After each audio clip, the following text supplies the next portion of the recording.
Bem-vindo a mais um episódio LD Podcast. Hoje vamos falar um pouco sobre construção civil e alto padrão. Sou Leila Dionísio e hoje o nosso convidado é o Fabrício, sócio-diretor da Rumo Engenharia, empresa de alto padrão de construção civil. Bem-vindo, Fabrício. Oi, Leila, tudo bem? Boa tarde. Primeiramente, parabéns pela iniciativa, né? LD Podcast. Acho que é uma... que eu conheço, é o primeiro podcast do ramo. Pode ter outros, pode, eu não conheço. Parabéns mesmo. Obrigada, pela iniciativa. E muito obrigado pelo convite, muito obrigado mesmo. Então, me apresentando, né? Eu sou o engenheiro Fabrício. A nossa empresa é de Florianópolis, tá? Eu sou um dos proprietários, um dos sócios diretores da empresa. A nossa empresa é de Florianópolis, Santa Catarina. Nós somos em 3 sócios, 3 engenheiros civis. Tá? A nossa empresa, a Rumo Engenharia, nós fundamos em 2014. Então, nós estamos aí completando 10 anos de empresa, né, pela Rumo Engenharia. E antes da Rumo Engenharia, os 3 sócios da Rumo Engenharia já atuavam no mercado da construção civil também há bastante tempo. Então, assim, a empresa tem 10 anos de idade, mas eu até estava fazendo umas contas. A soma da experiência dos 3 sócios em construção civil está na faixa de 60 anos. A soma da experiência dos 3 sócios. Nossa, jura? Então, porque o Peterson joga lá em cima, aproveitando, né? Nós temos, então, citar os nomes, né? Nós temos, então, o engenheiro Peterson, que tem aproximadamente aí 30 anos de engenharia. Caramba. E nós temos o engenheiro Rafael, que tem mais ou menos 15 anos de experiência, né? De formado como engenheiro civil. E temos eu, Fabrício, também nessa faixa de 15 anos de experiência na construção civil. E a nossa história, a nossa jornada profissional, o nosso currículo profissional dos 3 sócios sempre foi na execução de obras. Então, assim, nenhum dos sócios trabalhou com pavimentação, com projetos, com cálculo estrutural, com nada disso. Desde que a gente se formou, os 3 sócios, sempre foi nosso foco, sempre execução de obras. E hoje a Rumo, ela tem um foco mais residencial ou ela faz comercial também? Então, quando nós abrimos a empresa, os 3 sócios já tinham bastante bagagem em todos os setores que tu pode imaginar. A gente já fez agências bancárias, a gente já fez prédio comercial, a gente já fez prédio residencial, a gente já fez loja de shopping, a gente já fez shopping, obra de shopping, eu já trabalhei em São Paulo, enfim, cada um dos 3 sócios tem toda uma jornada. E hoje, a Rumo Engenharia, na verdade, a gente vai trilhando o caminho conforme as portas vão se abrindo. Né? O que a Rumo Engenharia que nós temos hoje não foi exatamente o que a gente planejou quando a gente abriu a empresa há 10 anos atrás. Não estou dizendo que é ruim, pelo contrário. Sim, a gente está muito contente com a posição que nós estamos hoje. Vai se adaptando à demanda do mercado. Exatamente. E com as portas que vão se abrindo, né, os projetos que vão aparecendo, a gente vai executando. E hoje acabou que não foi planejado, isso há 10 anos atrás não era exatamente a meta, apesar de não ser nada ruim, mas hoje a nossa empresa está bem especializada e bem focada em execução de casas de alto padrão. Eu diria que... Posso dizer, mas a gente talvez seja uma excelente referência no mercado para construtoras que executam casas de alto padrão. Sem dúvida. E, na verdade, eu conheci vocês através de um cliente nosso em comum, né? Perfeito. Que tem um empresário que é super exigente. Exato. E aí eu falei, nossa, então se esse empresário contratou eles é porque eles devem ser realmente bons e organizados. Exato. E a gente ficou aí 3 anos e meio, mais ou menos, né? Por aí. E um parênteses, esse empresário, ele realmente é um cara fantástico, assim, é um cara muito exigente em todos os quesitos. Exatamente. Ele é exigente na parte documental, na parte de relatórios, na parte financeira e, com certeza, na parte executiva, na parte da qualidade da execução. E a obra que nós executamos juntos desse empresário foi a nossa 3ª obra com este mesmo empresário. Legal. Então vocês passaram na prova com eles, Então quer dizer que a gente passou no teste 2 vezes, passamos pelo filtro deste grande empresário. E qual é o diferencial que você acha que é da Rumo Engenharia hoje? Então, Leila, isso talvez seja polêmico, mas vamos lá. Qual é o nosso diferencial? É claro que nós trabalhamos com alto padrão. Então é claro que eu vou dizer aqui que nós temos uma qualidade de execução, o produto final que a gente entrega, ele é muito bom. Ele tem que ser, porque quem trabalha nesse ramo tem que ser. Lógico. Né? Mas qual que é o nosso diferencial? Nosso diferencial é que o nosso cliente, ele recebe um atendimento da nossa empresa muito, muito exclusivo, muito diferenciado. O que eu quero dizer com isso?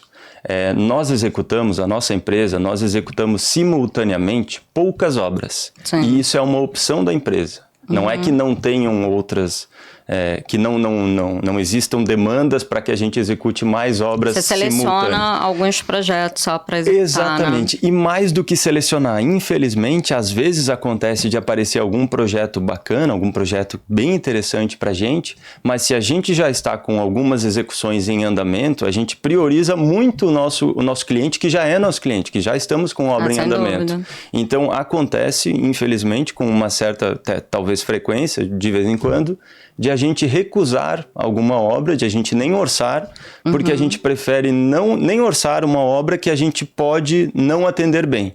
E mais do que isso, se a gente tentar atender um cliente e tentar exceder a nossa capacidade, talvez isso afete também a qualidade dos serviços que a gente já tem em andamento. Entendi. Então, assim, o nosso diferencial... os 3 engenheiros, como eu disse, os 3 engenheiros vêm do chão de obra, a gente foi engenheiro de obra a vida inteira e a gente gosta disso e a gente faz questão de continuar envolvido nisso. Nós não somos aqueles donos de empresa, nada contra, mas enfim, é perfil. Aquele dono de empresa que aparece na obra, sei lá, de terno ou de sapato muito bem, né, muito bem Acho vestido. Acho que engenharia não tem como, e né? faz uma visita e vai embora. Não, nós somos aqueles donos de obra que a gente vai para a obra junto com a nossa equipe. A gente tem uma equipe também, uma equipe enxuta. E a gente fica, por exemplo, 3, 4 dias lá junto com ele dentro de um container, numa obra, muitas vezes naquela estrutura de obra que não é, né, não é aquele luxo tudo. Mas assim, a gente faz questão e a gente entende que isso é necessário, principalmente para esse tipo de obra que nós executamos. Entendi. Agora, uma coisa que...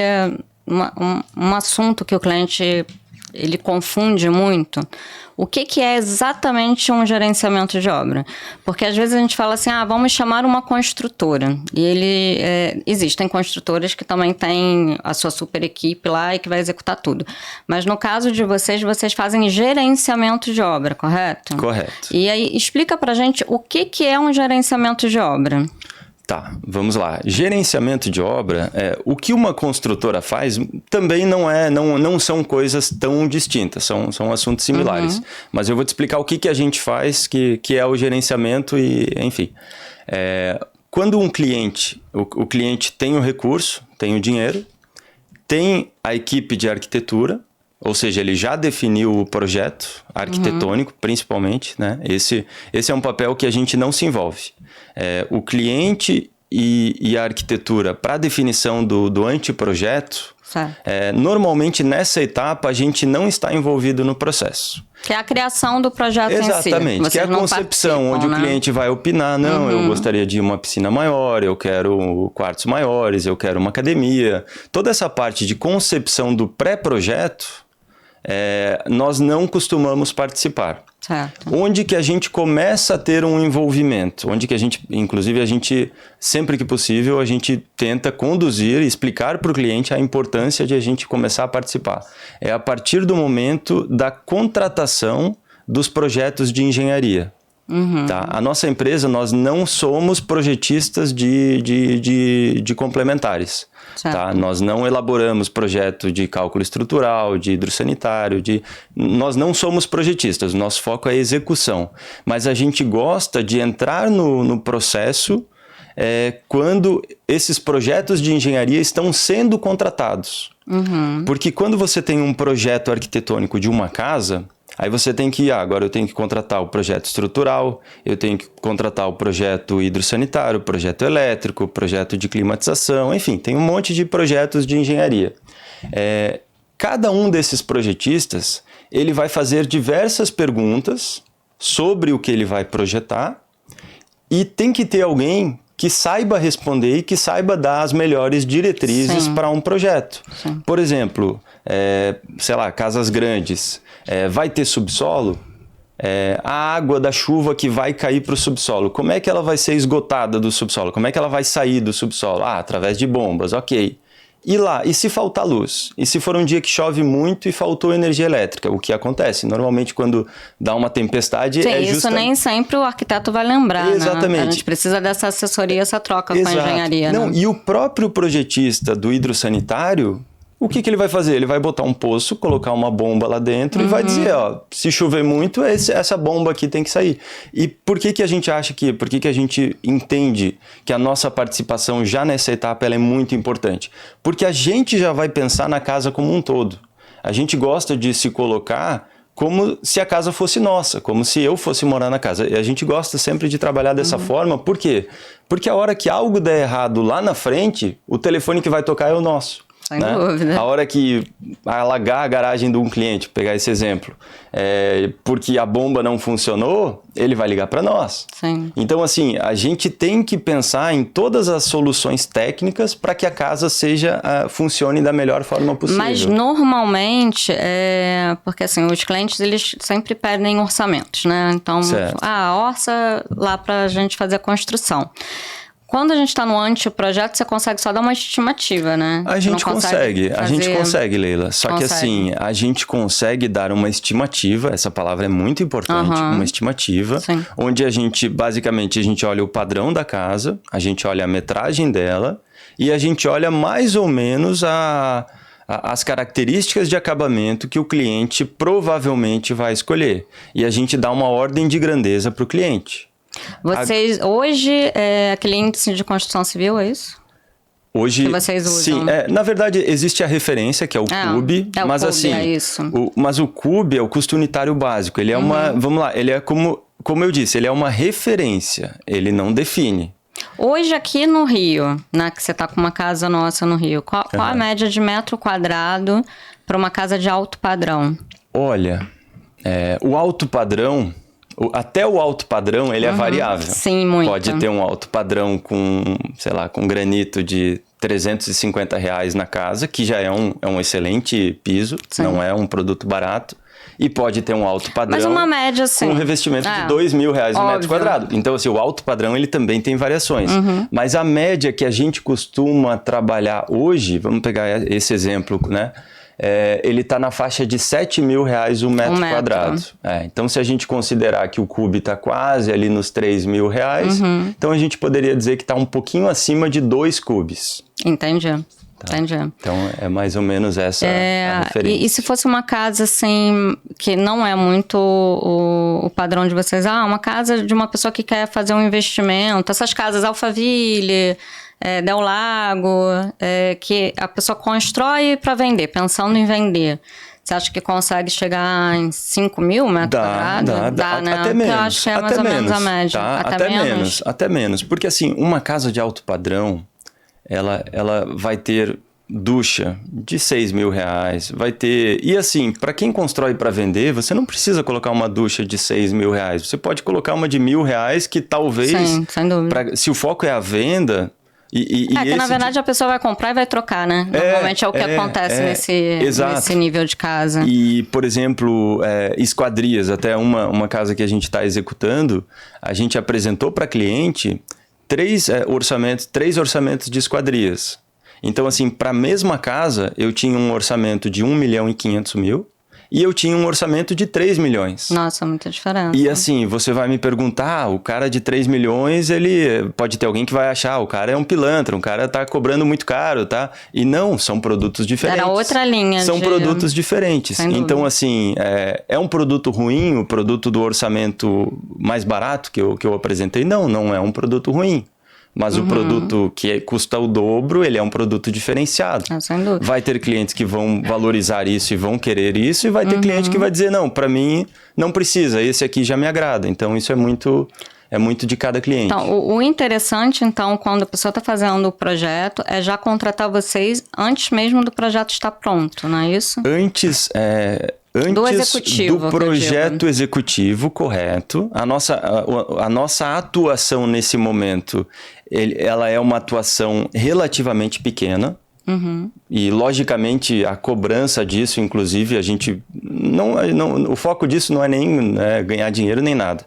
Talvez a gente, depende do caso, a gente negocia. Se a gente já tiver um contrato assinado, por exemplo, já uma garantia de que a gente vai executar a obra, a gente pode nem cobrar por esse início também, porque não é aí que a gente ganha dinheiro. Mas isso, nesse momento, é quando a gente consegue garantir que as concepções técnicas da casa vão ser as melhores possíveis. Porque você dá uma assessoria técnica na parte das compatibilizações. Exato. E essa assessoria técnica, ela vai ser boa para mim também, porque ela vai me ajudar a ter o menor incidência de problemas da casa. Vai minimizar os problemas futuros, né? Exatamente. Entendi. Exatamente. Então, assim, para a gente entrar em detalhes de cada assunto, é muito conhecimento, muita coisa técnica envolvida.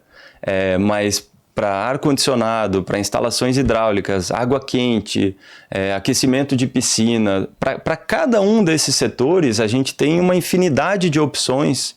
A gente pode ter água pressurizada na casa, pode não ter, pode ter água quente com aquecimento por placas solares, pode ter boiler, pode ter aquecedor de passagem. Infinitas possibilidades. E assim, e qual que é o certo? E qual que é o melhor? Não é assim.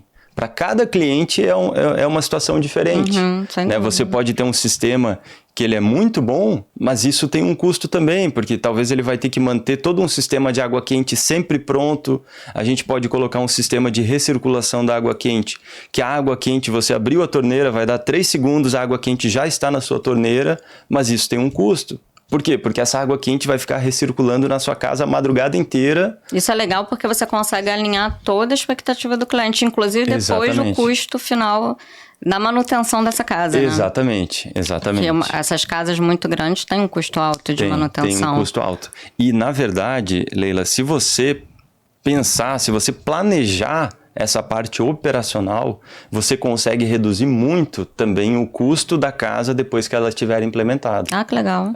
Um dos projetos até que a gente participou junto, que foi até onde nós nos conhecemos, o projeto inicial daquela casa, ele previa um aquecimento central, é uma casa muito grande, né? A gente não vai... Deram quantos metros quadrados ali? Quase 2.700 metros de área construída. É uma casa bem grande, E o projeto, que já estava até pronto quando a gente recebeu o projeto, né, da parte hidrossanitária, vamos só pegar um exemplo, o aquecimento de água quente ele era feito somente em um ponto da casa, e esse ponto era um ponto mais afastado, é um terreno muito grande, o terreno de comprimento lá ele tinha, acho que era 160 metros, então um terreno muito, muito comprido.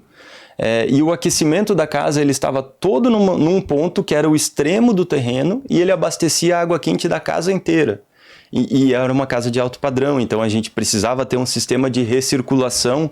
Por quê? Porque se alguém abre uma torneira, um chuveiro de água quente, demora 10 minutos, aqui afastado, ou demora 10 minutos para a água chegar, e realmente talvez demoraria isso mesmo. É muito grande. Ou então você faz um sistema de recirculação, onde essa água quente vai sair quente aqui do ponto de aquecimento, vai chegar no ponto já um pouco mais fria, e se ninguém consumir na hora, ela vai voltar até lá e vai esfriar nesse caminho. Então vai ter que ter um sistema de aquecimento que ficaria aquecendo essa água sem ninguém usar, porque ela ia ficar circulando e esfriando. Deve ficar um custo absurdo, Exatamente. Aí quando você vai ver, você está com um custo de 15 mil reais de gás e ninguém está usando água quente. Mas ela está disponível. Então, se você não pensar nesse tipo de coisa na concepção de projeto, você pode entrar em algumas furadas muito grandes. Não, então o interessante que a gente está vendo aqui, a minha ideia era abordar gerenciamento, mas a gente está abordando uma coisa muito mais complexa. Desculpa, Leila, não.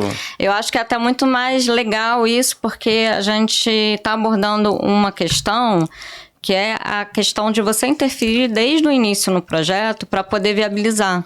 Perfeito. Né? Isso é muito interessante, porque vocês não fazem só o gerenciamento, vocês também dão toda a assessoria técnica no projeto, né, de engenharia.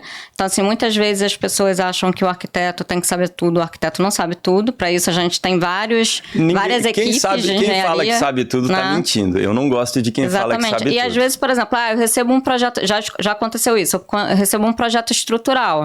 Para mim tá lindo, maravilhoso, aquilo ali.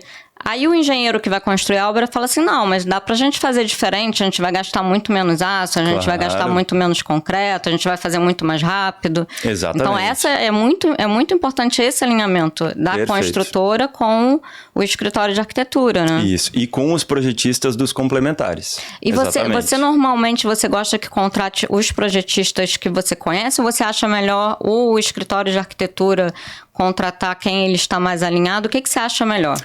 Então, vamos lá. Via de regra, a empresa projetista dos complementares tem que ser uma empresa boa. Se vai ser uma empresa boa que eu conheço e que eu estou indicando, ou que a arquitetura conhece e está indicando, aí, sinceramente, independe. Pra você não faz diferença. O importante é que a empresa seja boa. Nós, como somos da área da engenharia, eu sei avaliar com uma certa facilidade quando um projeto ele é bom ou ele não é bom. Sim, e assim, não estou dizendo que o projeto que não é bom, ele está errado. Não é bem assim. Você pega um projeto estrutural de algum projetista que talvez não é dos melhores, e você pode executar e a casa vai ficar em pé. Enfim, não é um projeto errado. Mas você pode, se você tem um projetista bom, é como você disse, ele faz uma estrutura mais leve, uma estrutura mais barata, uma estrutura com vãos maiores, ele pode fazer uma laje nervurada, enfim, ele pode fazer proteção. A gente acabou de executar uma casa lá em Florianópolis, que o projetista muito bom, ele definiu, não, aqui para a gente ter os vãos que a arquitetura gostaria, eu vou colocar cordoalhas de proteção. Então, assim... É super complicado, né? E não é. Assim, a execução não é. Não. Mais ou menos. É mais uma empresa para você gerenciar. Entendi. Então, assim, é muito importante que tenha na nossa análise, né? É como a gente gosta de trabalhar. É muito importante que tenha o nosso envolvimento no momento da contratação dos projetos complementares. Porque a gente tem muito a contribuir nesse momento. A nossa participação ela é relativamente pequena. Então, naturalmente, isso tem um custo irrisório. Né? Se é que tem custo, como eu disse, se a gente muitas vezes não tem, né? Exatamente. E a gente consegue melhorar muito o projeto com o conhecimento que a gente tem. Na verdade, então, a gente tem uma vantagem que as pessoas acham assim, vou contratar um construtor, vou gastar muito mais. Na verdade, que sai caro. Você ainda consegue economizar com vocês, né? Com algumas dicas, alguns ajustes que vocês fazem, né? Com certeza. Agora, vamos pro próximo... Só um parênteses. Fala. A gente entrou nessa área, mas isso, para mim, é o primeiro serviço de um gerenciamento de obra. Tá? Sem dúvida. Eu considero isso parte integrante do gerenciamento de obra. Eu digo isso porque muitas pessoas esperam o projeto ficar pronto para depois decidir quem é que vai construir. Assim, exato. Entendeu? Acontece muito. E eu acho que é muito legal quando a gente consegue fazer isso junto, né? Exato. Porque eu acho que ajuda a gente muito tecnicamente.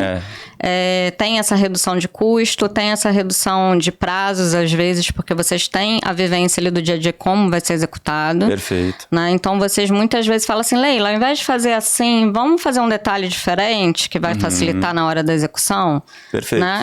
Muitas vezes acontece isso, né? Exato. E a gente consegue ajustar e facilitar. E às vezes economizar também para o cliente, né? Perfeito. E assim, Leila, felizmente, os escritórios de arquitetura que a gente trabalha como o seu, eles já têm essa visão muito, muito esclarecida. Isso é muito bom para nós, porque é bom para todo mundo, né? Sim. E bom para o cliente também. Né? Sem dúvida. Então, felizmente, o mercado, pelo menos o nosso mercado já entendeu isso. É o que eu falo. Eu trouxe meus construtores do Rio, que me perdoem, mas eu comecei a trabalhar com vocês porque o profissionalismo, às vezes, do Sul, é bem diferente do profissionalismo do Carioca. Vão me xingar, vão fazer... Mas não tem jeito, né? E tanto que esse projeto que a gente fez em comum não fui eu que fiz a arquitetura, foi um outro escritório. E eu fiquei impressionada com o nível de detalhamento deles, com o nível de organização. Tanto que eu fui visitar eles lá no Sul, né? Verdade. Para aprender um pouquinho com eles. Então, assim, tanto em São Paulo quanto no Sul... E esse processo de gerenciamento é muito comum. Tanto em partes do escritório, que já está acostumado a fazer isso, quanto também do cliente que já está acostumado a contratar. E já visualiza a importância disso. Exatamente, porque o Rio de Janeiro ainda tem uma resistência muito grande em se profissionalizar nessa área. Acredito. Muitas pessoas querem contratar só um empreiteiro e acham que vai fazer aquele gerenciamento. Um engenheiro para assinar uma RT e diz que está economizando. Economizando e respinga sempre para o escritório de arquitetura. Porque muitas vezes para na mão de um empreiteiro que nem sabe ler o projeto direito, aí fala que o projeto é errado, não sei o quê, e a gente acaba tendo que virar empreiteiro, acaba fazendo um pouco do gerenciamento que não é o certo, né? Agora, voltando então ao assunto do gerenciamento, explica pra gente o que é um gerenciamento de obra, que eu acho que todo mundo tem muita dúvida em relação a isso. Tá. Então vamos lá, gerenciamento. Eu acabei desviando para a área de projetos, mas que está dentro do gerenciamento. Então essa parte de participar de todas as conversas técnicas com os projetistas é parte do gerenciamento. Esse é o que a gente chama de pré-obra. Tá? E assim, a gente costuma dizer lá na nossa empresa, na Ruma Engenharia, que o gerenciamento, para uma boa execução de obra, você precisa de 3 pilares que são essenciais. O projeto tem que ser bom, o projeto tem que estar bem detalhado, tem que ter os projetos bons antes de começar a obra. Tá? Orçamento. Depois de um projeto bem elaborado, projeto bem esclarecido, a gente consegue ter um orçamento fidedigno, um orçamento que seja real, que seja correto, e depois a execução. Então, se o projeto não está bom, o orçamento não vai ser bom e a execução vai ter problemas. E a execução, na verdade, não é vocês que fazem. Isso. Né? Me explica um pouquinho disso, que isso aí tem muita confusão, né? Isso, correto. O pessoal que não é do ramo, desculpa, eu acabo, como a gente está nesse dia a dia sempre, a gente acaba não lembrando. Mas assim, a nossa empresa é uma empresa de engenharia. Tá? Então, no nosso quadro de funcionários, nós temos engenheiros, nós temos técnicos em edificações, temos estagiários de engenharia, temos estagiário de arquitetura e, eventualmente, a gente, dependendo da obra, a gente tem mestre de obras nosso e a gente pode ter porteiro ou almoxarife nosso também e para por aí. O nosso staff da nossa empresa é esse. Ele é da parte gerencial de uma obra. Daí para baixo, tudo isso são contratações que a gente faz. Então, na verdade, você cobra para fazer o gerenciamento. A gente gerencia todas as contratações de uma obra. Porque mesmo que eu tivesse, por exemplo, mão de obra, digamos que eu tenha na minha equipe carpinteiros, armadores, coisa que é muito raro uma empresa de engenharia ter. Talvez uma Odebrecht, talvez, enfim, empresas muito grandes acabam... Vocês nunca tiveram uma equipe de vocês de obra? E não queremos ter. Não, porque assim, empreiteiro de mão de obra, ele acaba tendo que lidar... Não adianta, é igual eu não quero fazer um projeto de arquitetura. Porque não é o meu métier e não tem como você ser bom em tudo. Então, assim, um empreiteiro de mão de obra, ele vai ter lá um RH que vai estar sempre contratando e demitindo, sei lá, servente que acaba tendo alta rotatividade numa obra. Ele vai saber quais são os ceramistas que são bons para uma casa de alto padrão, quais são os ceramistas que são um pouco mais econômicos para uma casa que não é de alto padrão. Então, assim, esse é o meio dele, esse é o meio do empreiteiro de mão de obra. Na hora que eu vou executar gesso, eu não vou contratar, eu não tenho um gesseiro contratado na minha empresa. Eu vou atrás de uma empresa que só trabalha com gesso. E você, quando você vai fazer esses orçamentos, qual é o seu foco? Porque o foco do cliente sempre é preço, né? Então. E como é que é o foco da Ruma em relação à contratação? Como que a gente trabalha? E eu até, puxando naquele ponto que nós executamos poucas obras de propósito, e a gente dá um atendimento um atendimento exclusivo para os nossos clientes. A gente brinca que a gente está sempre disponível para os nossos clientes. E é verdade. Tá? Por exemplo, ontem eu estava numa obra e tocou a campainha da obra, meu engenheiro estava lá na laje, eu fui lá abrir, era a dona da obra, e ela nem sabia que eu estava ali. Então, quer dizer, ela chegou por acaso na obra, ela nem avisou, nem nada, e quem abriu foi o dono da empresa, um dos donos da empresa.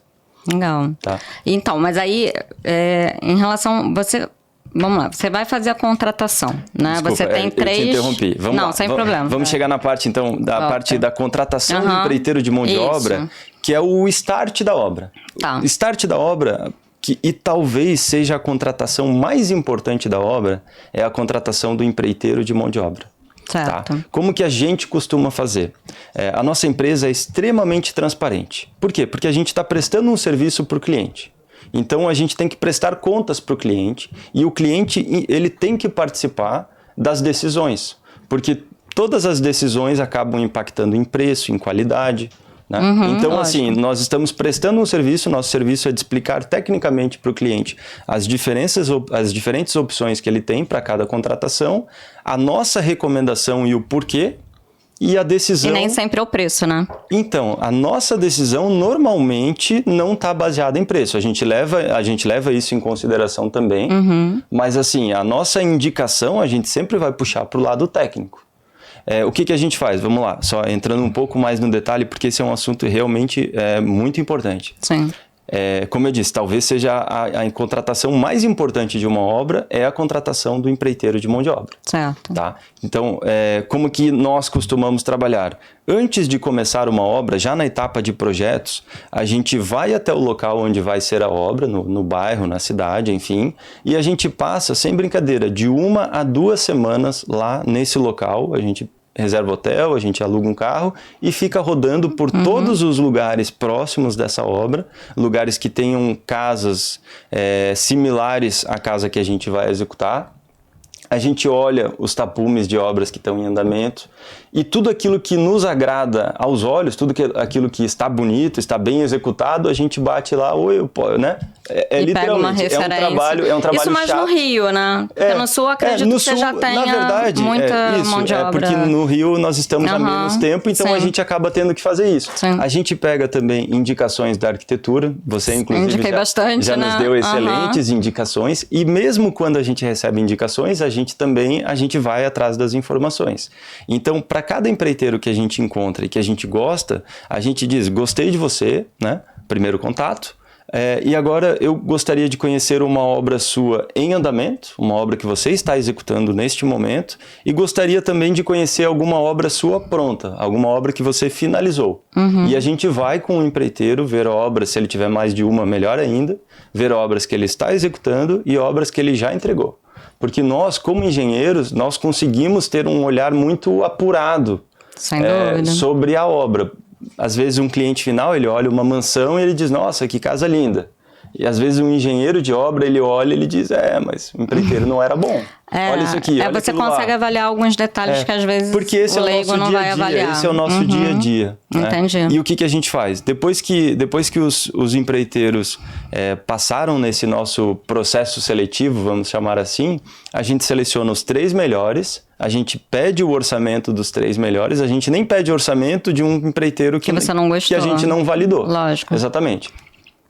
A gente fotografa as obras que a gente visita deles e depois disso, a gente marca uma reunião com o proprietário da casa que a gente vai executar e a gente mostra os 3 orçamentos com fotos das obras dos 3 empreiteiros e a gente diz a nossa indicação, a gente dá a nossa recomendação de fechamento. Lógico. E se o cliente resolver fechar com uma outra pessoa que você acontece. E não tem problema nenhum. O nosso papel é de prestar esclarecimentos você tem da que dar maneira a tua mais transparente técnica, possível. Né? Só que assim, vamos pegar até aquele exemplo que eu já comentei antes. Eu não posso forçar um cliente a contratar um empreiteiro de 3 milhões, sendo que tem outro empreiteiro de 2 milhões que também consegue executar a casa. Que também vai atender. Mas o que eu vou mostrar? Eu vou fazer o meu trabalho, eu vou mostrar para esse cliente se esse empreiteiro que apresentou um orçamento menor, se as casas que eu visitei dele, se elas estão bem executadas, qual é o tipo de problema que a casa tem, porque às vezes o cara executou direito e não tem, sei lá, o assentamento de cerâmica dele não é maravilhoso, não é perfeito, mas é como tu disse, vai que é um cliente que está executando para vender e ele diz, olha, economizar 1 milhão nisso para mim é interessante. E isso acontece, tá? Isso acontece. Não é porque a gente executa casas de alto padrão que é sempre no orçamento mais caro. Sim, Na verdade, até os clientes que têm bastante dinheiro... Não, ninguém rasga dinheiro, ninguém essa que é a verdade. Rasgar dinheiro, né? E hoje em dia cada vez mais, né? Isso. A gente ajuda o cliente a avaliar se vale a pena ou não o Mostra investimento. os prós e os contras, Exatamente. né? Às vezes acontece isso comigo também. E isso a gente faz, a gente acabou usando o exemplo do empreiteiro, mas isso a gente faz para as principais contratações da casa. Ah, tá. Talvez para todas. Aí depende o quanto o cliente quer participar. E o quanto que arruma, corre atrás de preço para o cliente. Porque eu acho que isso é vestir a camisa, né, do cliente pouco, né? O nosso primeiro, a nossa primeira busca não é por preço. Não, eu sei que não é preço, mas eu digo preço. Assim, vocês negociam, vocês choram, vocês tentam fazer eles chegarem até o melhor preço. Então, isso é uma coisa que varia de cliente para cliente. A gente, primeiramente, a gente pega os orçamentos sem negociar desconto, até porque a gente não sabe nem forma de pagamento, Então, primeira coisa é o orçamento, esse é o ponto de partida. Tem clientes nossos que a gente apresenta os 3 orçamentos e assim, eu não vou negociar com os 3. Pô, de repente eu vou mostrar os 3 preços e o meu cliente já vai dizer, não, esses 2 descarta, vamos focar nesse. Então assim, eu também não vou desgastar uma negociação E muitas vezes o cliente, ele mesmo diz, a gente dá total liberdade para isso acontecer, ele pega o orçamento e diz, deixa comigo que eu vou negociar. Sim. E tem alguns clientes nossos que tem alguém só para isso, né? Só para negociar. Exato. Tem clientes normalmente grandes que essas acabam casas maiores tem alguém, né? Exatamente. Disso, exatamente. Né? Então, assim, como eu disse, a gente presta um serviço extremamente exclusivo para os nossos clientes e a gente se adapta às necessidades de cada cliente. O nosso trabalho é ser o mais transparente possível. Esse é o elogio que a gente recebe praticamente de todos os nossos clientes. Nossa, você pegou 3 obras dessa mesma pessoa que a gente conhece e vocês são bons, né?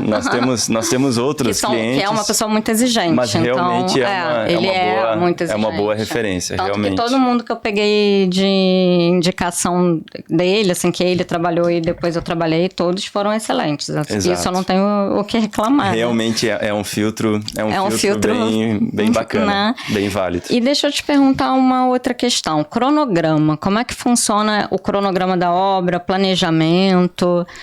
Normalmente a obra atrasa, não atrasa, isso é mito, não é? Não, infelizmente é um mito, mas que se repete com muita frequência. A obra tende a atrasar, infelizmente acontece, e tem os porquês. Então, quais são os motivos? Vamos lá, eu vou te dizer o principal motivo na nossa visão, que talvez bata com a sua opinião, provavelmente. Então, você vai falar os principais motivos de um atraso de uma obra. Eu vou te dizer só o principal. Pode ser, sei lá, se deu 3 meses de chuva todo dia, isso vai ser um motivo? Claro que vai ser, principalmente no início da obra. Mas enfim, não vamos entrar nisso. Mas o principal motivo, alteração de projeto. É verdade. E a gente não combinou, mas eu tenho certeza que você concorda comigo. Com toda certeza. A alteração do projeto, além de atrasar a obra, também muitas vezes mexe muito no custo, né? Com certeza. Eu acho que é onde o cliente não gosta que mexa, mas que acaba mexendo. Às vezes, quando está num processo... Na verdade, tem várias maneiras de alteração de projeto. Às vezes já está pronto, a pessoa quer modificar, então vai ter um custo alto. Exato. E tem alterações pequenas, tem alterações grandes. Então o item alterações de projeto, ele é amplo. Normalmente acontece mais em residencial ou comercial também? Pode acontecer em qualquer tipo de obra. Eu tenho a impressão que o projeto comercial ele é mais reto, né? Ele tende a acontecer menos, porque ele é mais simples, a pessoa que vai... É mais objetivo, a pessoa quer abrir logo o negócio. A pessoa quer operar, ela não está focada em querer... às vezes a gente está com uma casa... Não mexe tanto com psicológico, isso, assim, né? Isso, exato. Exato. E aí falando... E assim, só sobre a questão de projetos, só para a gente entrando na parte do gerenciamento, o que é fundamental? O fundamental, e que acontece pouco, na minha opinião, é um ponto a ser melhorado de maneira geral no mercado, é que os clientes, o proprietário da casa, da obra, enfim, o proprietário, ele, na minha opinião, ele tem que dedicar mais tempo dele na análise do pré-projeto de arquitetura. Sim. A gente vê isso como um ponto de melhoria do mercado.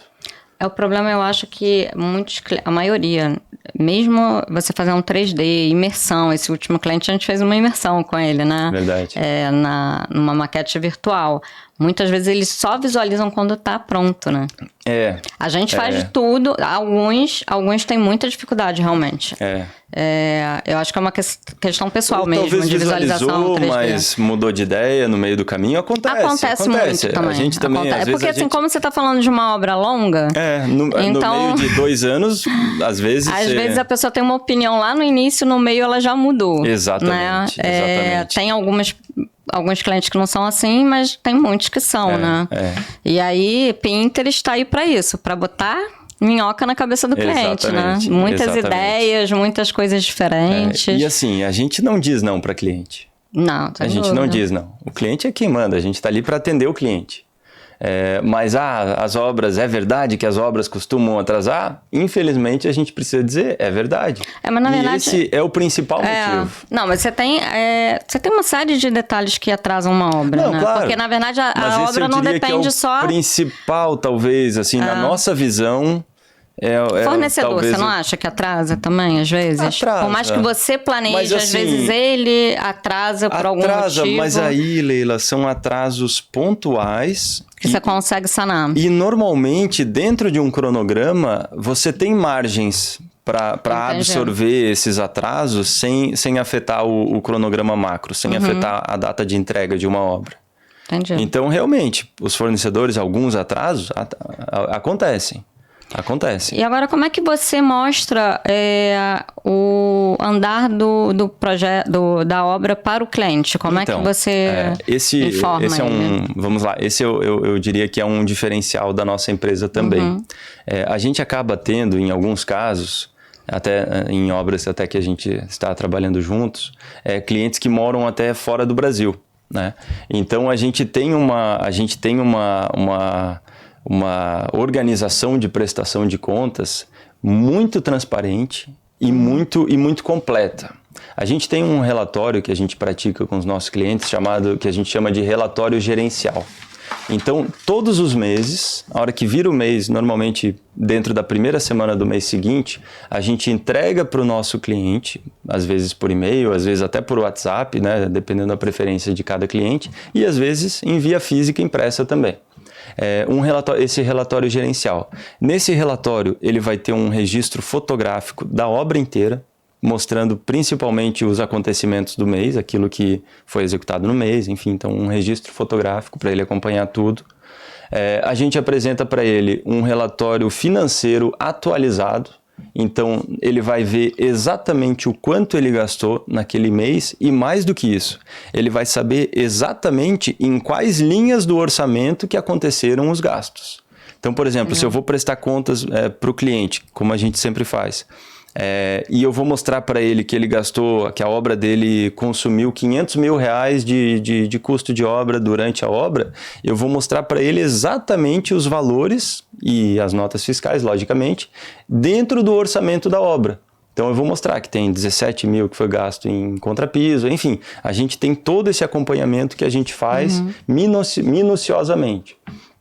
Então tem essa parte financeira que está dentro desse relatório gerencial e a gente tem a parte também do avanço físico, que é a parte do cronograma, e no final desse relatório a gente tem os anexos.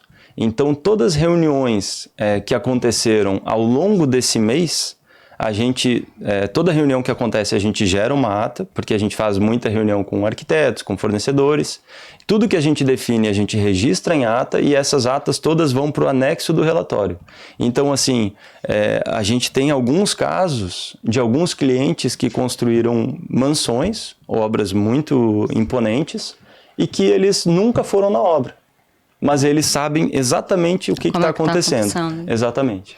E quais os projetos que você acha fundamental ter numa casa de alto padrão? Porque a gente tem os básicos... Não, assim, olha, mas vamos elucidar todos. A gente tem um básico que é obrigatório, claro. E quais os que não são obrigatórios, mas você acha fundamental, que faz muita diferença? Então, Leila, vamos lá. Via de regra, tudo que você investe de tempo e de planejamento em um projeto é economia na execução, tá? Então, assim, Tem os obrigatórios, como você disse, que é estrutural, elétrico, hidrossanitário, enfim, não tem como você fazer sem isso. Ah, projeto de climatização, ar-condicionado. Posso não contratar? Posso fazer a minha casa e não contratar um projeto de climatização? Pode, não vou mentir. Sim. Tem cliente nosso que opta por não contratar. Vai dar certo? Pode ter problemas. Qual eu sei, mas eu vou te perguntar. No caso de ar-condicionado, quais são as maiores interferências que tem no final, na finalização da obra, né? No projeto Então, em si? São muitas, são muitas. Quando a gente fala de alto padrão, aí sim é mais importante ainda. Por quê? Porque no alto padrão, normalmente a gente trabalha com máquinas dutadas. O que são? São as máquinas built-in, que a gente chama. São máquinas que ficam escondidas no forro de gesso. Você olha e você não vê a máquina. Diferente de um drywall que a gente vê na parede dos ambientes. Então, em casas de menor padrão, é bem comum o drywall, que é a máquina aquela que você vê na parede, que todo mundo tem. Esse tipo de máquina, ele gera menos problemas, menos impactos na execução de uma obra se não for bem planejado. Por quê? Porque é uma máquina que vai ficar ali aparente, não tem duto, você não precisa de espaço no entreforro, então é bem mais fácil.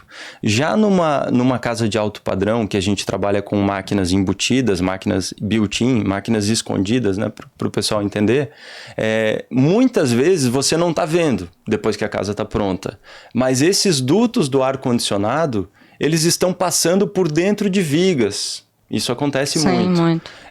E você não pode abrir um buraco de 50 centímetros por 20 centímetros dentro de uma viga sem ter isso planejado no projeto estrutural. Porque é possível fazer? É possível fazer. Mas você tem que planejar isso no projeto estrutural e o projetista estrutural tem que receber essa informação na concepção do projeto dele, dizendo, olha, calculista, nessa viga aqui, nessa posição, a gente vai precisar passar um duto aqui de 50 centímetros de largura por 20 centímetros de altura. E eu preciso passar aqui, te vira. Aí ele vai reforçar a armadura, ele vai ver se precisa aumentar a viga. Enfim, e se ele falar que não dá, a gente vai ter que buscar outra solução. Esse é uma das principais interferências na altura final, né? Às vezes você vê construção, às vezes que tem um dente, né? Que tem um pé direito mais baixo.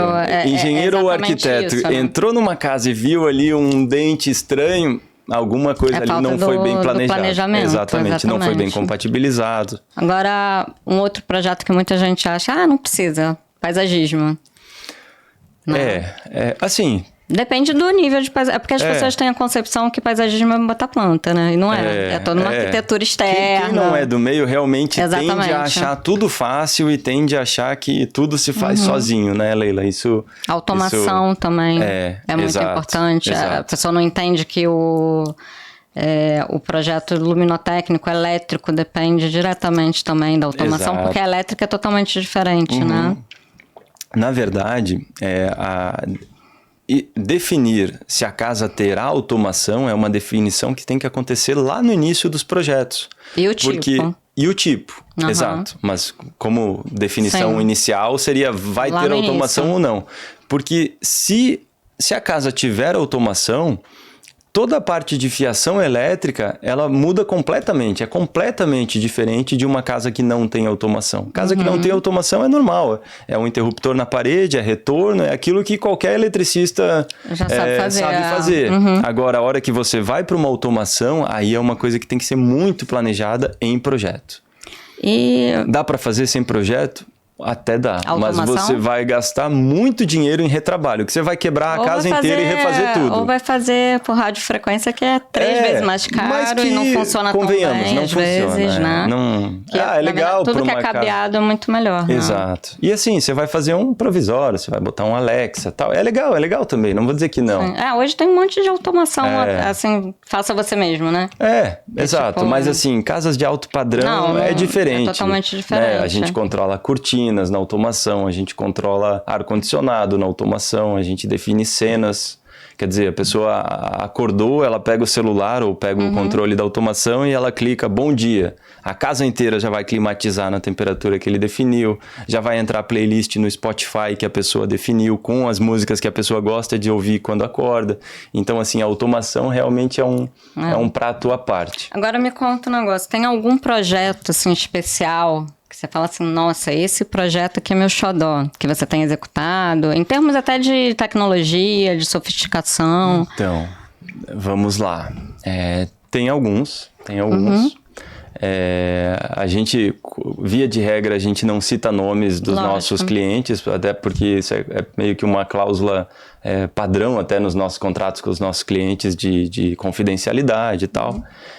Mas nós temos a Casa de Mangaratiba, que nós executamos, participamos em conjunto, que foi para nós um dos projetos mais fantásticos que a gente executou. E eu te diria também um outro projeto que nós executamos lá no Sul, lá da onde nós somos, lá de Florianópolis, que é um hotel boutique, lá na região de Jurerê Internacional. É bem famoso, inclusive, esse hotel. É um hotel tá super muito badalado famoso, aqui no Rio. É um hotel assim, de um padrão altíssimo, é um hotel muito diferenciado. Depois eu posso falar com o proprietário do hotel, se ele autorizar, a gente coloca na edição legal. as imagens. É fantástico, é um hotel bem diferenciado, bem exclusivo. São quantas suítes? São bangalôs, são 15 bangalôs. 15. E cada bangalô tem a sua piscina aquecida privativa. E quem está em um bangalô não vê quem está no outro. É incrível, eles estão relativamente próximos.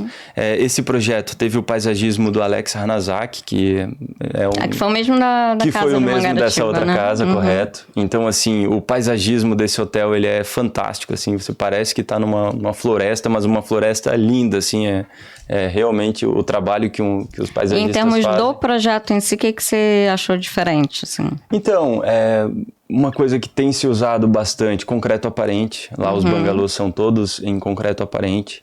Fica lindo. O concreto aparente a gente tem que prever desde o início, não é isso? Exatamente. E o concreto aparente, ele é lindo, mas ele não aceita desaforo. Sim. Tudo tem que estar bem planejado no projeto. E lá no início, porque a hora que você executa a estrutura, você já tem que saber exatamente qual é a iluminação que você vai colocar. E a posição dela. Porque se você mudar isso depois da concretagem, aí vai aparecer um remendo numa laje de concreto aparente. E não tem jeito, não tem jeito. Assim, existem formas de você maquiar, de você tentar texturar o teto amenizar. todo, né? Mas assim, tudo isso são adaptações, não é o ideal, definitivamente. E assim, nesse tempo que você tem Você tem quanto tempo de carreira? De engenharia eu tenho 15 anos, me formei em 2008 na Federal de Santa Catarina. O que você acha? Você viu grandes evoluções no método construtivo ou continua igual? Então... Porque o Brasil é um pouquinho atrasado nisso. A gente tem... É uma questão cultural, né? Por exemplo, sei lá, Estados Unidos trabalha muito com madeira, trabalha muito com drywall. E isso é uma coisa que aqui nunca pegou, assim, da maneira que é lá, né? Eu, particularmente, não sei se é por ser brasileiro também, mas tem coisas que eu também... A minha casa, tijolo, beleza. Né? Então, a sua casa, você vai fazer todas as paredes internas de drywall? Não, eu também prefiro tijolo. Então, eu também não gosto de drywall para parede interna. Você vai prender um quadro, vai prender um armário, aí você teria que ter feito isso, a estruturação antes, né? Mesmo assim, e mesmo assim, não adianta. A gente confia mais no concreto armado, no tijolo, enfim, não sei. Talvez por ser brasileiro. Mas até sobre esse quesito... logo que eu me formei, eu trabalhei em São Paulo, eu trabalhei numa construtora chamada Método Engenharia, que é uma construtora muito renomada, então eu aprendi muito nesse tempo que eu morei em São Paulo, trabalhei lá, fiz 3 obras com eles, e de lá para cá,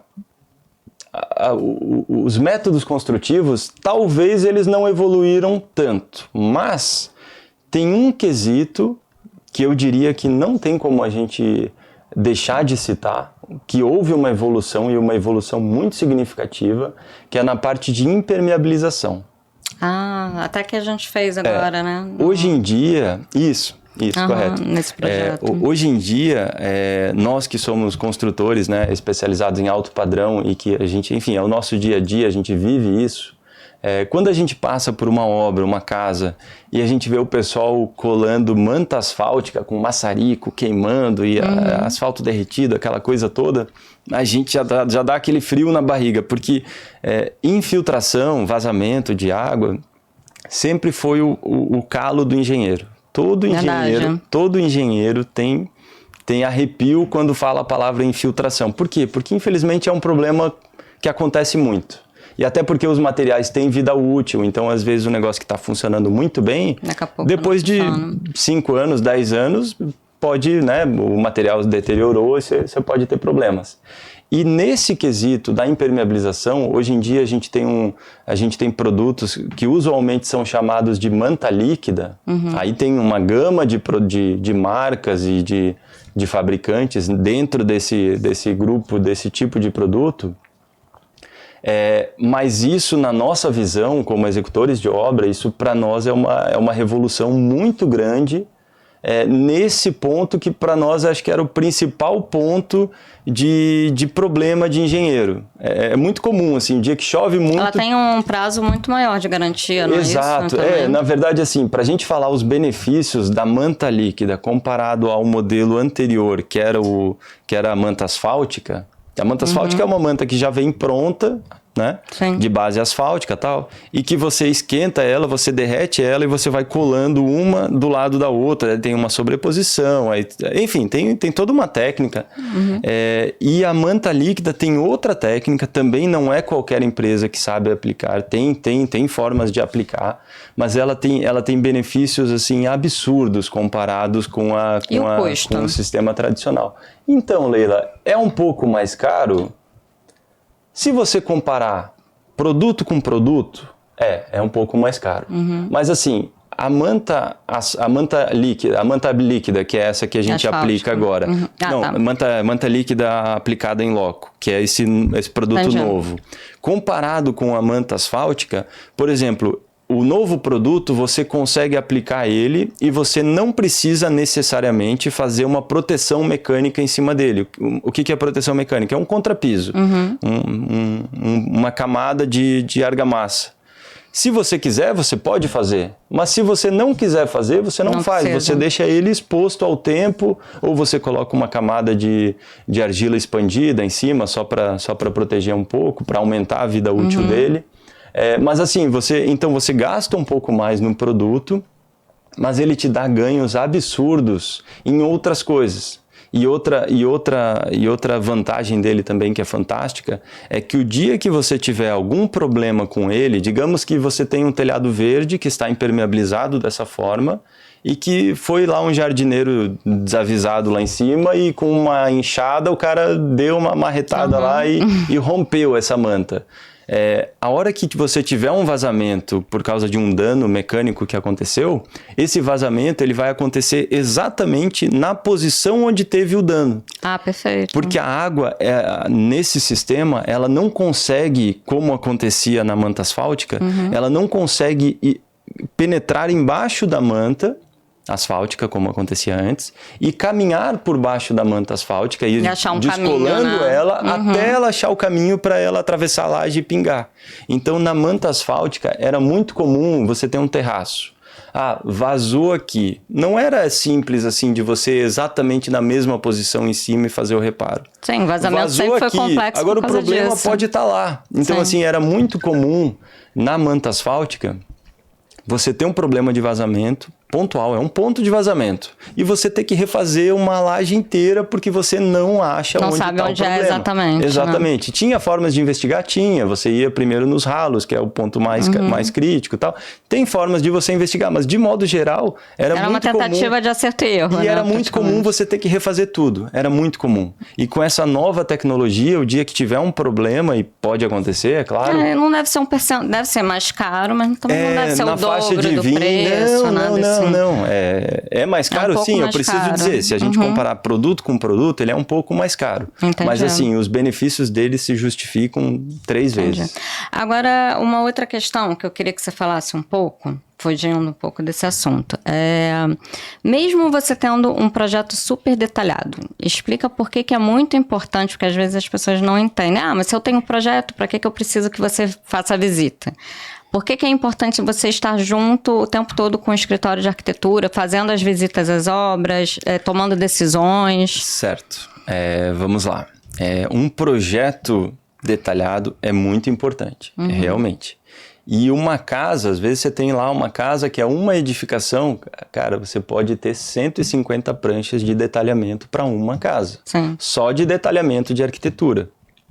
E mesmo assim, tem muita informação que você não consegue colocar no papel. Então, assim, na nossa visão, a visita do arquiteto na obra é fundamental. É fundamental. Porque às vezes a gente acha soluções juntas, né? Exatamente. A gente trabalha em conjunto, tem definições que a gente... E tudo que são mais pessoas pensando, o resultado é melhor, não tem jeito. Sem dúvida. Né? E, Fabrício, fala uma coisa. Você quer deixar mais algum recado, alguma pontuação que a gente não falou, que você acha que é muito importante? Porque, assim, pensa que aqui a gente está falando tanto para o público final, quanto para profissionais. Né? Então eu acho que é legal ter essa visão e ver se você tem algum detalhe que você acha, né, que é importante a gente pontuar aqui. Agora, Leila, e agora? Bom, eu sou engenheiro civil, então engenheiro é aquele cara que não está muito habituado às câmeras, não é o meu métier. O meu foco é planilha, é concreto, E agora? Eu acho que tudo que a gente falou, assim, mas vamos lá. Se eu puder focar em alguma coisa, então. A importância dos projetos, tá? E de ter bons projetistas, como o seu escritório. Eu aproveito aqui para fazer um elogio da nossa grande parceira. E assim, eu tenho um orçamento de um projetista, sei lá, que cobrou X e o outro cobrou 20% a mais. Não, vou no mais barato. Não estou dizendo que o mais caro é melhor, mas assim, não dá para você... Minha sugestão, é claro que quem paga é que se o cara bater o martelo e falar eu quero esse, a gente vai contratar aquele. Mas assim, o barato pode custar muito caro e economizar em projeto, na minha opinião, é a pior economia, porque literalmente o barato que sai caro. E na verdade... Você que tem uma noção de percentual de cada etapa, né? Eu acho que até uma questão que a gente pode falar. Qual é o percentual do projeto? Num valor de uma casa? Um grupo de projetos, no custo de uma casa. Ainda mais indo para casas de alto padrão, que a execução é uma execução, né, cara, com produtos caros. Olha, eu teria que ver o número exato, mas eu te diria que é menos de 2%, Leila. É muito assim, barato para economizar, né? É igual você executar uma casa de milhões, uma casa de alto padrão, e você dizer, não, eu quero que compre os canos de PVC da marca X. Não vou citar nomes aqui para não... Mas assim, cara, não vale a economia, É melhor você investir realmente num projeto bom, né? O projeto, ele é muito barato. Perto dos problemas até que um projeto caro, né? Até um projeto caro ainda é barato. Exatamente, né? Até um projeto caro, ele é muito barato perto dos problemas que um projeto ruim te gera na obra. Sem dúvida. E assim, por que o projetista mais caro... Agora eu vou talvez te ajudar, me corrija se eu falar besteira, não é minha área, mas por que o projetista mais caro cobra mais caro? Porque ele é explorador, porque ele é dinheirista, sei lá. Não, é porque projeto toma tempo. Muito. A gente sabe, a gente acompanha, eu sei mexer no AutoCAD, enfim, embora agora a gente tá no BIM e tal. Mas assim, cara, é um trabalho absurdo. Não, o custo de um projeto é alto. Não vai o lucro todo pro arquiteto. Não, claro, e assim, o arquiteto é só um dos projetistas, a gente acompanha, a gente faz muita reunião com projetista estrutural e tal. Cara, tem vezes que a gente chega para fazer uma reunião com um projetista estrutural e avisar ele que o projeto mudou, que sei lá, que o cliente definiu que agora não quer mais a piscina assim, que a piscina de outro jeito, sei lá, tô usando exemplos aqui. Cara, o projetista, às vezes, ele quase... Tu olha, a pessoa tá quase chorando, assim, mas eu passei uma semana detalhando isso aqui. Ainda mais no estrutural, que às vezes um negócio muda o projeto todo, né? E assim, se mexeu numa peça estrutural aqui, o cálculo estrutural de tudo se altera. E assim, não, mas isso o computador faz. Tem programas? Tem, realmente, tem programas. Mas, cara, se o programa fizesse tudo sozinho, então manda embora o calculista, Total, né? verdade. Não adianta, é muito trabalho. A gente participa, é muito trabalho envolvido num projeto e isso, perto do custo de uma execução, Sim. é muito baixo. Porque na verdade você tem o processo do projeto inteiro, que as pessoas têm mania de achar que vai fazer rápido e não é tão rápido assim. Não é nada rápido. Não, principalmente quando altera, porque daí todo mundo que já tinha feito as suas soluções em cima daquilo tem que reprojetar. E a pior coisa que tem para um projetista, acredito eu, é assim, você faz tudo na vida tem que ter início, meio e fim, né? Uhum. E você faz o projeto, você pensou, você se debruçou, tal, aí beleza, tá definido, tá. Agora vamos lá detalha tudo. Putz, mudou. Aí, mas quando mudou, você já não tá mais nisso aqui, você já tá fazendo outro projeto, ninguém para. Não, a vida é dinâmica. É frustrante, porque na verdade, imagina, vamos supor, eu sou uma pessoa de limpeza, eu limpei essa mesa. Acabei de limpar a mesa, aí você vai e taca o negócio. E você tem que refazer o produto. Então é um pouco, às vezes, dependendo do nível da modificação, é um pouco frustrante, realmente. Exato. E uma outra pergunta que eu acho que é bem pertinente e é uma questão que todo mundo tem dúvida. A gente tem a parte cinza da obra, que a gente chama de cinza, que é sem os revestimentos. Perfeito. Que eu acredito que não vai variar muito aquilo, né? Uhum. E depois você tem a parte... Como é que chama? Branca, parte de branca. acabamentos. Uhum. Você sabe me dizer quais são os percentuais? Tipo assim, Leila, a parte estrutural é tantos por cento da obra, até a parte cinza mais tanto, e o final é X, entendeu? Você sabe falar assim, mais ou menos, pra gente? Eu poderia te dar estimativas, porque é como eu disse... Não, em percentual, assim. Os materiais de acabamento... não, o sim. céu é o limite. Sim, tá? Vamos fazer assim, percentual uma casa de alto padrão, né? Sem ser fora da curva. Eu diria que a parte cinza de uma obra, que vai até os revestimentos argamassados, vai até reboco, contrapiso e para por ali. A parte cinza de uma obra, você pode muito bem usar o Cube como uma referência.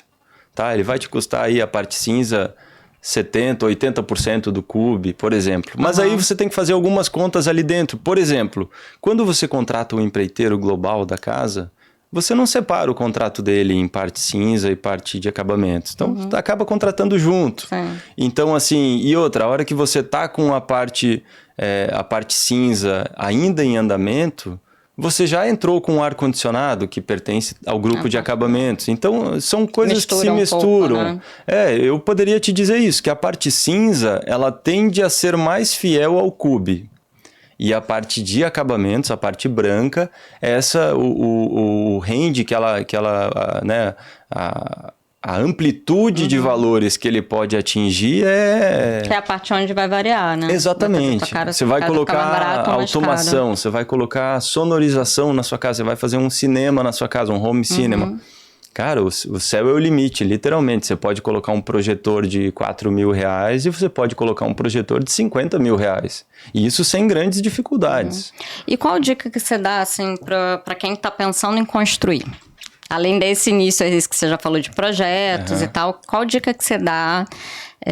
Eu acho que dá uma dica relaxante também. Uma das nossas clientes, eu falei, relaxa, vem, porque uma casa nova sempre... A gente estava até falando isso um pouco antes do podcast, porque sempre tem alguns ajustes, sempre tem algum problema. Isso após receber então, a mito obra. ou verdade, obra sempre dá problema?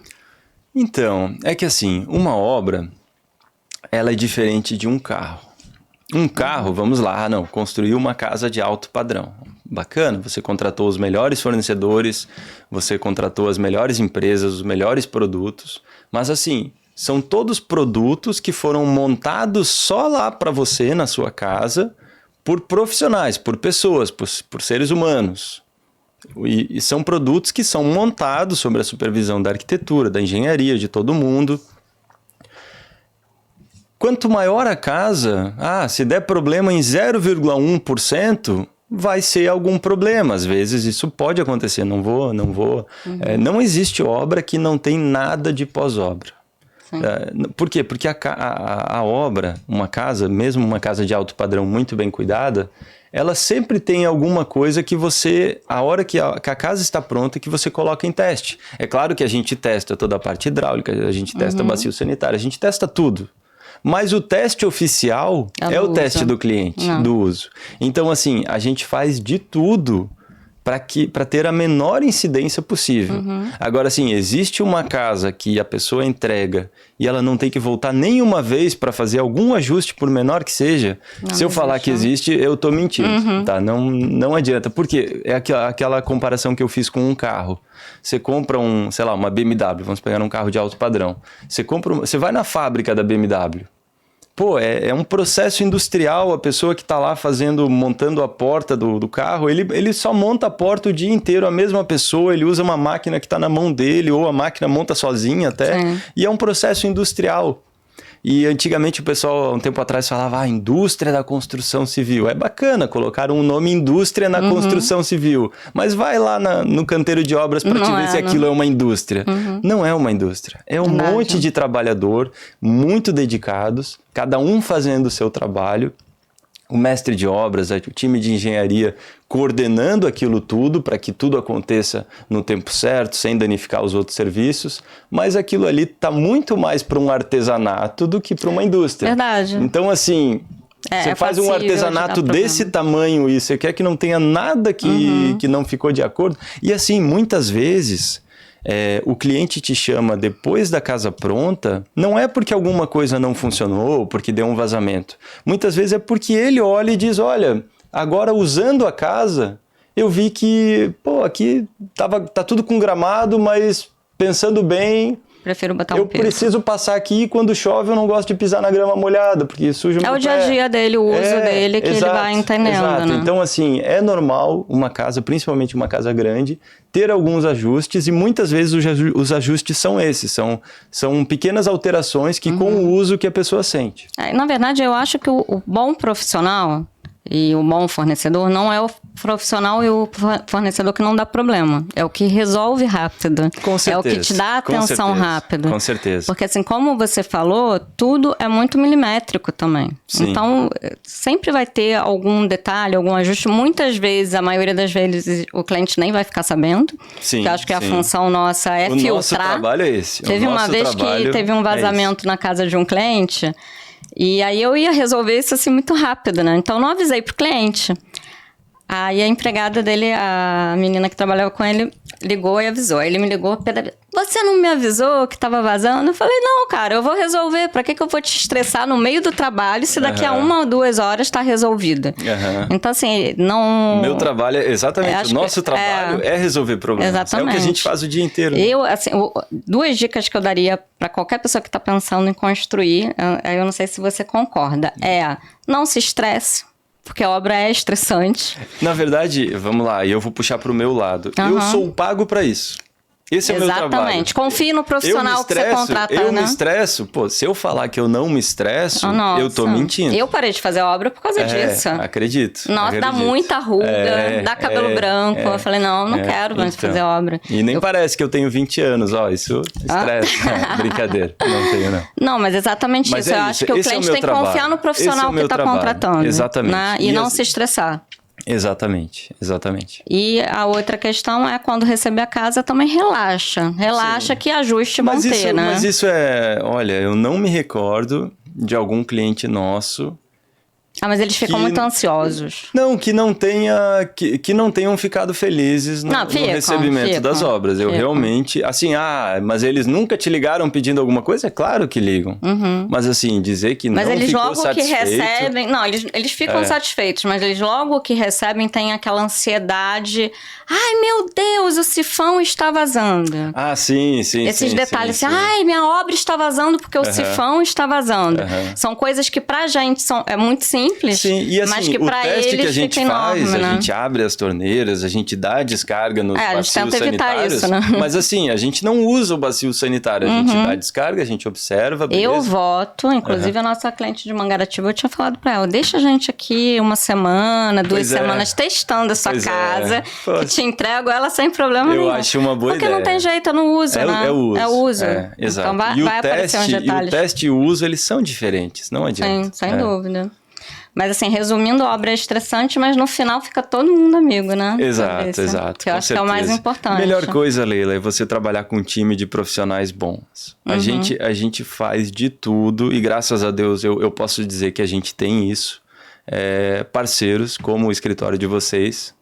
Fica aqui o meu elogio ao trabalho de vocês. Então, assim, a gente faz de tudo para estar cercados de bons profissionais em todas as áreas. É o projetista estrutural, é o projetista elétrico, é a equipe de arquitetura, é o pessoal dos móveis, o pessoal dos granitos.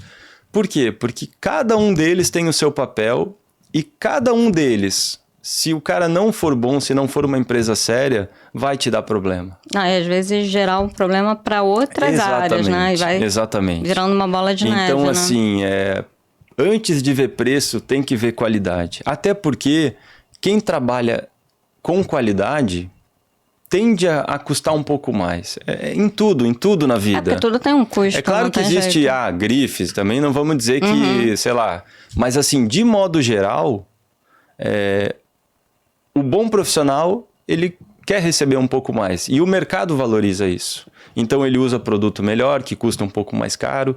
Então, assim, não existe milagre. Quando a gente pega clientes que balizam tudo pelo preço, a gente tem bastante dificuldades. A gente atinge um resultado final muito bom, muito satisfatório. Mas é muito mais estressante o processo, né? É um estresse bem grande. E isso, como eu disse, nós somos prestadores de serviço. Então, o nosso papel é apresentar as opções para o cliente e dizer os riscos, porque quem vai passar os riscos junto com a gente é o cliente. Então, é uma decisão conjunta da nossa empresa com o cliente, a escolha dos fornecedores. Isso não é só para o empreiteiro, isso é praticamente para todas as empresas que vão prestar serviço. Uma última pergunta que eu acabei esquecendo de fazer. Vocês fazem só por administração, vocês não fazem obra por preço fechado? Fazemos, Leila. Nós já fizemos, já fizemos muitas obras por preço fechado. Nós já trabalhamos bastante também com reformas. Em reformas era bastante frequente, era bem comum a gente dar preço fechado para reforma. Só que preço fechado ele tem um porém. O escopo e o projeto ele tem que estar muito bem definido. Porque senão, se você começa a mudar as coisas no meio da obra... Você tem que ficar recalculando o seu contrato o tempo inteiro. Vai ter aditivo. Aí chega Não, e mais do que ter aditivo, chega uma hora que era para você estar lá na obra, focado em cuidar da obra, e você está num escritório refazendo planilha de custos. Era A, agora é B, a diferença de custo é essa, gerou crédito aqui, gerou... Então, assim, como é muito comum que o cliente participe da execução, e ele acaba definindo muitas coisas durante a execução. Então, na verdade, o mercado encontrou essa forma da administração, que é uma forma muito coerente, né? Isso que eu ia te perguntar. Eu sei que você prefere trabalhar para administração. Mas... Para a construção de uma casa... isso que eu ia te perguntar. Sim, a não ser que você... Vamos lá, que você, o cliente... me entregue um projeto muito já pronto, muito bem detalhado, né? Definido até qual é o modelo do rodapé que ele vai utilizar, qual é o modelo do interruptor, o modelo exato, não é um interruptor branco, porque interruptor branco pode ter de X e de 5X. Mas para o cliente, o que você acha mais vantajoso? Preço fechado ou administração? Eu não acho que é nem... Assim, é tudo uma questão de não existe milagre. Se eu for dar um preço fechado... Você vai botar um plus porque você tem uma margem de... Eu vou botar uma margem de segurança. Então, assim, até de ajuste de preço, de erro. Até porque numa obra de preço fechado, se não for uma obra rápida, é muito comum você colocar um reajuste pelo CUB. Por quê? Porque eu orcei lá uma casa por preço fechado. Ok, eu comecei a casa, o aço estava custando, sei lá, R$6 o quilo. Aconteceu isso na pandemia, Nossa, né? Na pandemia... Dobrou o preço. Na pandemia, muitos produtos dobraram de preço. Então, imagina alguém que tem um contrato a preço fechado. Sim. A pessoa quebra. Não existe. Então, na verdade, eu acho que para o cliente é melhor a administração do que para o preço fechado. Exatamente. Porque ele está enxergando ali todos os valores... Ele consegue negociar. Exatamente. Né? E ele participa da obra, como a maioria dos nossos clientes gostam de participar. Sim, a maioria, é verdade. Então tá, Fabrício. E você tem mais algum detalhe Você acha? Eu acho que a gente abordou bastante. Eu acho que sim. Tema, eu acho que sim. Não sei se eu consegui me fazer entender. Sabe como é que é? Engenheiro é meio... Nada. Não é... Não, na verdade a gente vai deixar o link da Rumo aqui, né? Também qualquer dúvida que vocês tiverem, vocês podem botar aqui embaixo que a gente vai estar retornando e respondendo. Legal. Né? Vou te agradecer a participação, Opa, acho que foi super esclarecedora. Eu que agradeço. Posso fazer um merchan, Lógico. Então a nossa empresa, né, a Rumo Engenharia, a gente tem o nosso site, a gente tem o nosso Instagram. Nós trabalhamos, hoje estamos muito focados em residências de alto padrão, mas também nós não trabalhamos somente com isso, nós trabalhamos com outras, construção de prédios, agências bancárias, enfim, tudo relacionado à construção a gente faz. Hoje a gente está muito no ramo do alto padrão. Então, assim, se você tem um recurso... e se você já tem seu escritório de arquitetura contratado, você já sabe o que você quer construir, procura a gente. A gente vai ter muita... E você tá no Rio e no Sul, tá em São Paulo também? Hoje nós estamos no Rio de Janeiro e região, e estamos em Santa Catarina, no litoral. Ah, que legal. Nós fizemos uma obra recentemente em Bombinhas, então... Balneário vocês têm? Balneário hoje não. Hoje não temos nenhuma obra, embora Balneário é bem próximo da nossa sede. A gente também que Balneário também está com muita construção legal, né? Sim, bastante. Eu tô com um projeto lá pra gente fazer. Opa, legal. Naquele prédio. Vamos conversar. Vamos conversar. Pessoal, vou agradecer a audiência. Não esqueçam de continuar curtindo a gente, seguir o canal. Aqui embaixo, como eu falei, eu vou deixar o link da Ruma. E qualquer dúvida, vocês entrem em contato. A gente vai ter muito conteúdo de arquitetura e decoração também. E estamos aí.